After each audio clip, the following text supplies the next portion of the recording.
guys, so today we're going to talk about one of the most difficult things in graphic design.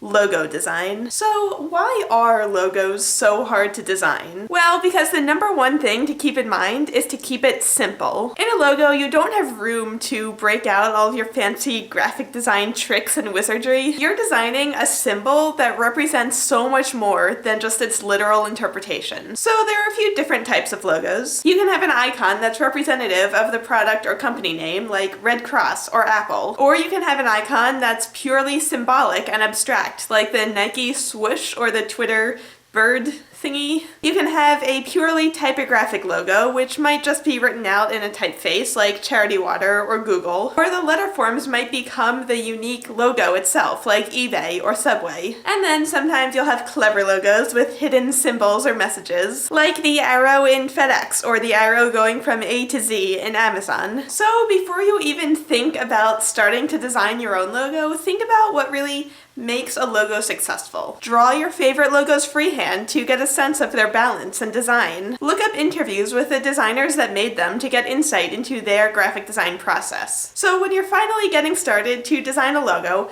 I like to start by writing lists of words. One list is the feelings you want your logo to portray, like friendly, happy, playful. The other is a brainstorm of any words that have to do with the company or product you're designing for. So let's say you were making a logo for a shoe company. You might write down boots, shoelaces, fashion, runway, footprints, etc. Then after that, sketch out ideas with a pencil in a real sketchbook. In my experience, I found that it works out best if you only open up Illustrator once you've sketched out a couple pretty solid concepts. Of course, a logo will change once you start perfecting it in the computer. And there are tools that Illustrator has that you just can't do by hand, but going straight to the computer too early can really just stifle your creativity. So if you're designing a typographic logo, write the words 100 ways in 100 different styles. So you really get to know the essence of the shapes and the relationships between the letters. It's going to be a lot of work, and I'm sorry, but there really aren't any shortcuts when you're learning graphic design. So besides simplicity, the other key word in logo design is flexibility. Take into account how your logo will look in full color versus one color. How will it look on a dark background versus a light background? See how it looks with text and without. Change the scale to see how it works on a business card versus on a billboard. Look at it upside down or at an angle, or try cropping it to see if it's still recognizable. Basically, stomp on it and rip it apart and put it through a Blendtec blender, and if it still holds up, you probably have a pretty successful logo. So obviously, public recognition only comes once the audience has seen the logo over and over and over again, but it's your job as a designer to anticipate this recognition and to recognize when a symbol can become iconic. So the success of your logo does have a lot to do with the quality of the thing it's representing, but if you can design a successful and flexible logo, then the thing it's representing will be perceived in a much better light. So I hope this video was useful. Logo design is only the beginning. Now you get to start figuring out font families and color palettes and all that fun stuff to build a complete brand identity. But